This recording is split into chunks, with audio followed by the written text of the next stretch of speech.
Ito ang ating van na pang-camping. No build na camper van. Wala pa tayong ina-upgrade dito. All stock pa.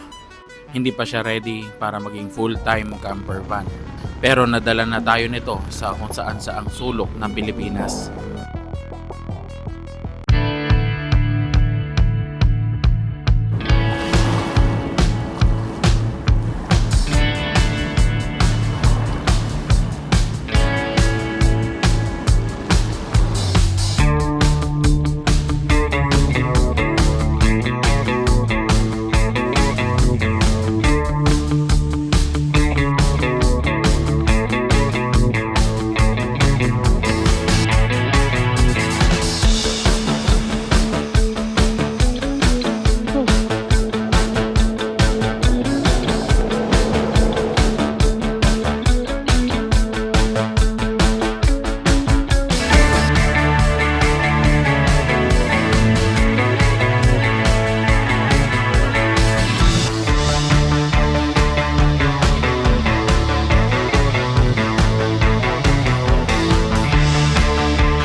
So ito ang van natin na Toyota Hiace 2016 model 3.0 at ito ang ginagamit natin itong mga nagdaang taon sa pagka-camping. Hi Cinco. Ayan, bibigyan ko lang kayo ng quick tour sa ating van na no build no build camper van.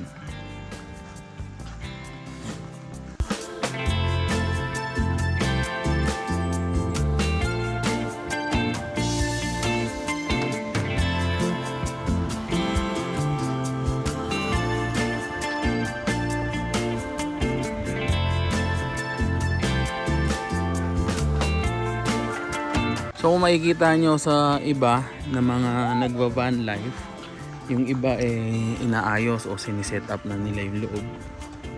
O gumagawa sila ng higaan nila. Tayo, wala. Binili lang lahat natin to. Tapos attach na lang. So dito muna tayo sa unahan. So nawala yung ating bumper. Ayun yung bumper, natanggal. Ayan, nung pagtawid natin dito sa mga ilog dito sa Tanay, sa Laiban. So medyo tumama sa bato. Kaya tanggal yung pagka-welding niya. Kung sa lupa lang tumama yon, nalulubog lang sana. So mali yung pestuhan natin pagpasok. Yan. So mura lang naman magpa-welding yan. Ikakabit natin yan. Yan, maglalagay pa tayo ng roof rack sa susunod. Namimili pa tayo ng magante. So stock pa talaga to lahat. Wala pa tayong binabago dito, ina-upgrade. Ayan. Madumi. Maraming gas dahil marami na yung pinagdaanan. Yan yung mga bakas ng kanyang adventure. Dito sa front seat or cockpit, wala rin tayong binago dito.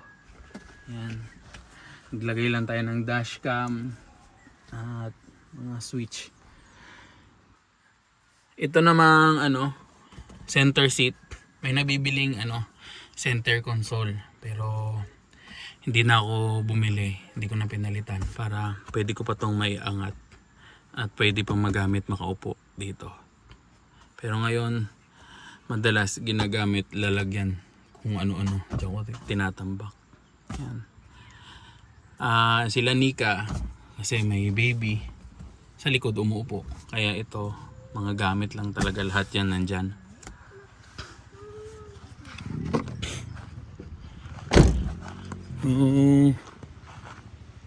Itong owning, yun. Nakaraan, galing tayo ng Decathlon. Tapos naghanap tayo ng pwedeng mabili dahil tayo magka-camping ngayon. Ito na lang yung dinagdag ko. Bumili tayo sa Shopee. So, sa mga susunod, bibigyan natin ng review tong pole na to. At yung pinaka stand holder ng pole. So, bumili tayo mga pegs. Tapos dagdag camping lights. Ayan pala si Nika. Hi Nika. And baby. So, dito muna tayo sa loob. Yan. Ang loob makalat. Pagpasensyahan nyo na. So, walang ayos-ayos muna. As is, kung anong nakikita nyo, nagka-camping kami ganito. You want your pillow? Oh, ang high ace, yung gantong version, ay 4 na row. Ang tinanggal ko lang, pag nagka-camping kami, itong second row at saka third row. Tapos iniiwan ko tong first row para dito sila Nika nakaupo. Ito naman, lilipat lang yan pag bumabiyahe na kami. Tapos pag matutulog kami, syempre lilipat dito, katambak. Tapos yung last row, yan, hindi ko na tinanggal. Foldable naman yan, na tutupi-tupi. Kaya nandyan na lang, sakaring may extra na na bisita, may sasabay, yan mga kasakay. Tapos nilalagay, tapos may kortina na lang yan, nilalagay kami dyan. Tapos harang din ng mga Tupperware. Yan. Tapos yan, latag lang ng kung ano-anong sapin. Ang una naming sapin para medyo malambot, parang yoga mat. Yan. Tapos sunod may isang makapal na sapin, parang basahan, yung mga gawa sa basahan. Ano bang tawag dito? Ewan ko. Parang comforter Pinoy Filipino style. Sapin Ano na makapal. Parang yun yung mga nabibili na pang cover daw ng sofa.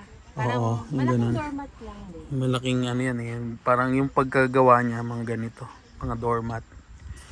Tapos pangatlong patong, yun comforter. Tapos yan, mga unan nandyan. At ngayon nagdagdag kami ng pangharang kurtina. Nabili lang namin sa Shopee yan. Yan. So open lang siya dito. Pwede kaming makatayo dyan. So, hindi naman tayo-tayo. Medyo bitin, nakayuko ka konti. Para makapagbihis-bihis. Yan. Maluwag yung area. Tapos ayoko pa mag-owning eh. Pero nito mga nakaraan napapaisip na ako dahil napapagod na ako magkabit ng tent. Mahaba tong tent namin eh. So susunod pagka mabilisang camping. Uy! Oh my God. Pinuksan yung nako. Wala ka ng pampahid. Nasa fit niya lahat. Oh. Yung owning, medyo nag-isip na ako maglagay para pag mabilis ang setup lang, camping, madali lang makapagbuka ng tent. Tapos yan, 2 mesa, lutuan, kung saan lang namin pinipwesto, kung saan yung malilim at presko, mahangin. Kalat lang kasi isang mesa. Tapos ito ang aming bihisan slash CR. Hindi na namin dinala yung aming foldable inidoro. Yan. So saan na lang ipapatong yan.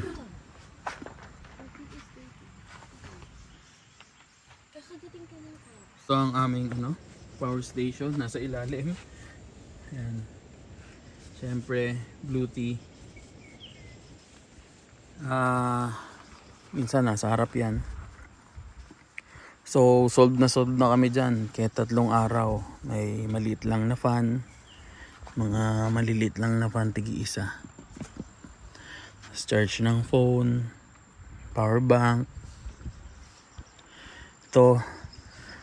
Mga Tupperware. Yan, Tupperware lang yung lagayan namin ng mga ano, mga gadget, mga camping items nandyan lang. Yun pala, pagka ano, gabi matutulog na, dinodoble namin yung ano, takip. May mga magnet dyan na nakadikit para talagang ano, saradong sarado to. Yun. So yun nga, kaya hindi pa kami nagbi-build o naglalagay ng kama dyan o kung ano mang mga ikakabit. Dahil binabiyahe ko pa to. Bumabiyahe pa ako minsan. At yun nga, nag-outing, family outing para ano, magkasya pa yung ano, para magkasya pa yung mga 10 tao, ganyan. Para sulit pa yung ano, sasakyan. Pag nakabili na tayo ng isa pang van, i-set up na talaga natin to na ano, full ano, camper van. Di ba, ma'am? Yes po.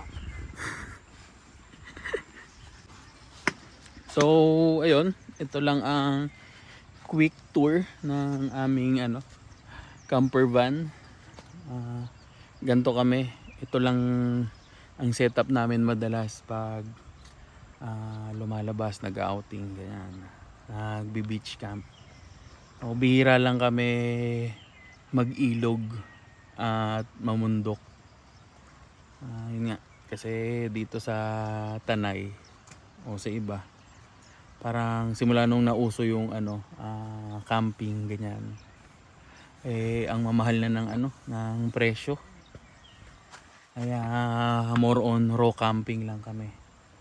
Yan. Set up lang ng mabilis, makakait, makarelax, tapos tulog, kasi nabukasan, lipat naman, ganyan. Ilang ay naglalaban na dito sa ilog. May mga bata na naglalaro dyan. Hanggang dito na lang siguro. Kung may tanong kayo, comment nyo lang or message nyo ako sa Facebook page ko. Maraming salamat mga amigo. See you sa next vlog.